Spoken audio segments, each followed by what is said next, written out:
Secret ingredient is crime. In this video, we're going to give you a definitive guide of what will go wrong during your short film, and of course, how to fix it or power through it. We've done our fair share of short films now, and there are some common things that always go wrong. Without fail. This is not going to go down well. Ready?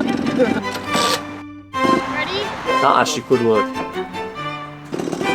It's like hanging children. We have probably about 10 minutes before an absolute downpour. Luck is not on our side today. Okay, I'm not a fan of this. You know what, at this point we'll try anything. We are massively running out of time. It's not easy.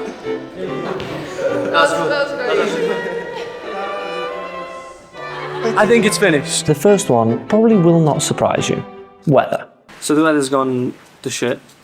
It's absolutely awful. If you have a certain shooting date and you can't be flexible around that, be flexible about your story. It's too heavy, it's too dark as well for like continuation from our previous scenes. So we're trying to figure out a way around that. Like plan D. So we're currently running down plan D to E. Our whole story was based on a sunny date. Everything was booked in, 3-day window, 3 days of rain. The sky's not looking good, but what can we do about that? Your story, more often than not, is more flexible than you think.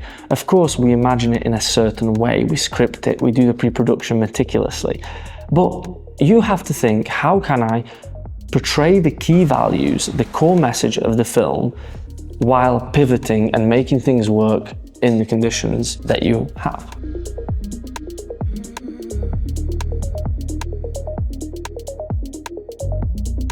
If you can, bring the microphone as close as humanly possible. That was a bonus tip, that's not in the enumeration, so... It's not part of weather. And it's also not part of equipment. Well, it kind of is part of equipment. Sometimes your gear just doesn't work. The gimbal, it just packed in. The first thing there is to pack some backup gear. At the moment, the Crane M2 hasn't worked and the DJI Osmo 5 have both failed us. However, we know that you may not have 2 gimbals lying around. So hopefully your crew can save you. We may have been saved by our behind-the-scenes guy who's holding the camera right now.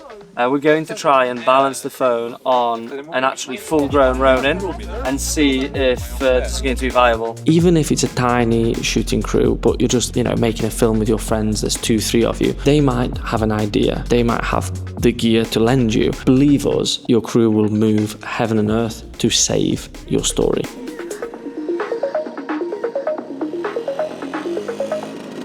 It's one of the best things about short films. The teamwork is just incredible. It's amazing to see so many people come together because they just have one goal in mind, and that is to get that film done. The next one's funny. Okay, number 3. You're going to have ingerences and interruptions from third parties, and they don't care about your film. For example, in this shoot, we were shooting on location. First of all, we paid for this location and we turned up and there was a school trip.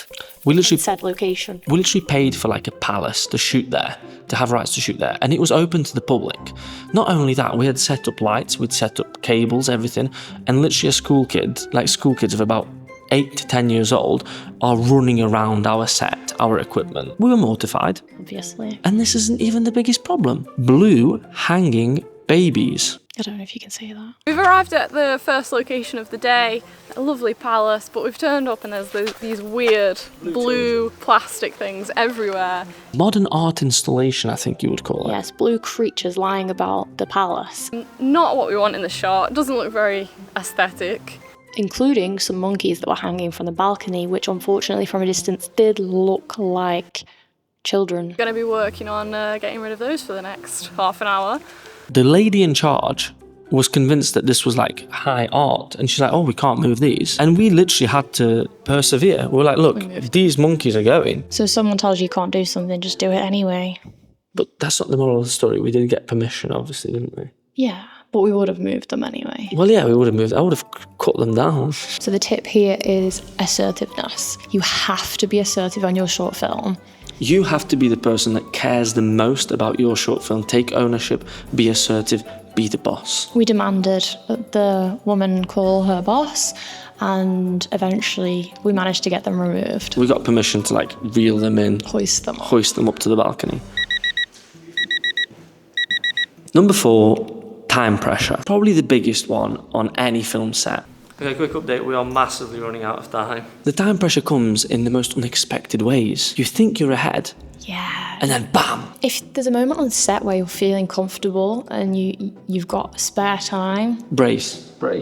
So with a shoot like this, you're never not rushing. Like if you think you have a break and you have a 5-minute breather, 5 minutes later you're just going to be rushing all over again, and it's just constant like bam, bam, bam. It's just about a full sense of security. Yeah. I was just like sitting there after we got the deck chair shots, like, oh yeah, it's gone This well is again. We had no need to rush the deck chair shots.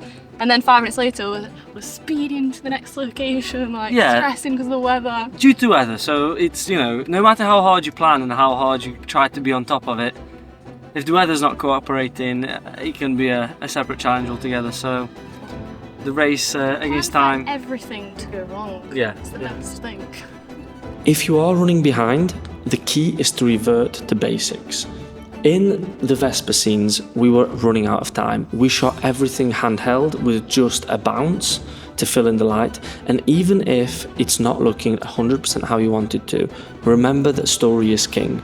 As long as you have continuity of the story, as long as the film makes sense, that is the number one most important thing. Yeah. Another unexpected way that time definitely got the better of us on this shoot. We found out very late that we couldn't have access to the Vespa on day 2.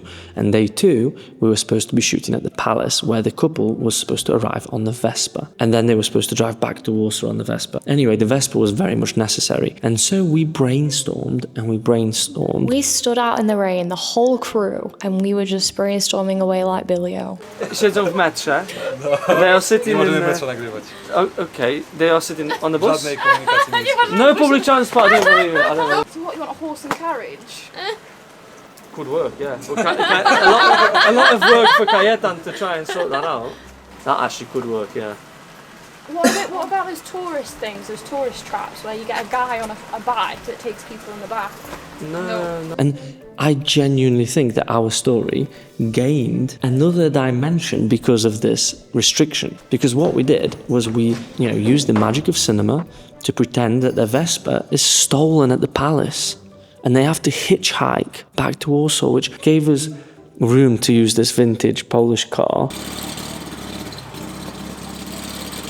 Quick update, this is literally my dream car. So we used an audio sound of the Vespa arriving at the Palace, and then we just had our actors run into frame.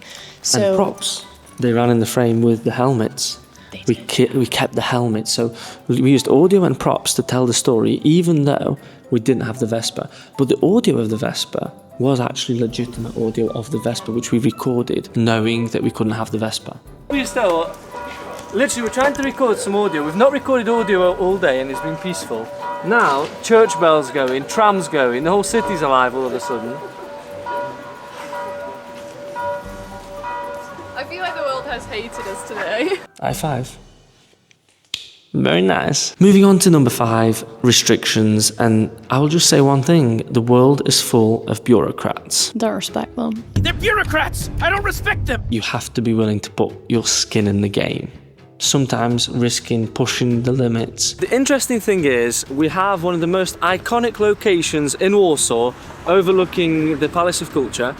And we're not entirely sure about the whole permissions situation, because... So our boss says we know for sure that this is we can shoot here because it was extortionate, like literally extortionate. So we were sending photos, like screen grabs of the frame to the client, to the legal team, and being like, is this okay? And they were like, no, that's not okay. So then we would move a street back. Yeah, we've definitely got some amazing shots. Whether we're going to be able to use them is another matter. So, we really pushed the boundaries there. We also couldn't use a drone in central Warsaw, so instead we used a super extended monopod to get the Vespa shots that we had imagined. When shooting a short film, no solution is a stupid solution. No. When we wanted to shoot these moving Vespa shots, we literally did them with a 2-person setup on an electric scooter. Like, it looked dodgy. Yeah, we couldn't even show the behind the scenes officially because it's illegal. It was a bit illegal, a bit dangerous, naughty. We're showing them now.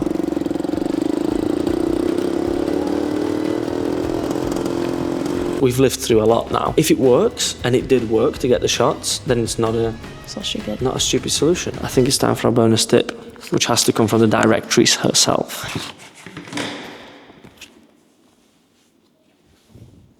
Bonus tip time. Get a clipboard. But listen, you're prepared now. We've given you the tools, like David and Goliath, to now conquer your first set of a short film. Did David You'll use any smash it. tools? No, don't worry about that. You're going to smash it. We believe in you. Send us, if you made a short film, drop us a link in a comment. We'd love to see it. Subscribe for more. Good luck. Good luck. You'll need it. The odds are ever in your favour. You'll definitely need And it. remember, you are David and not Goliath. Yeah. Goodbye.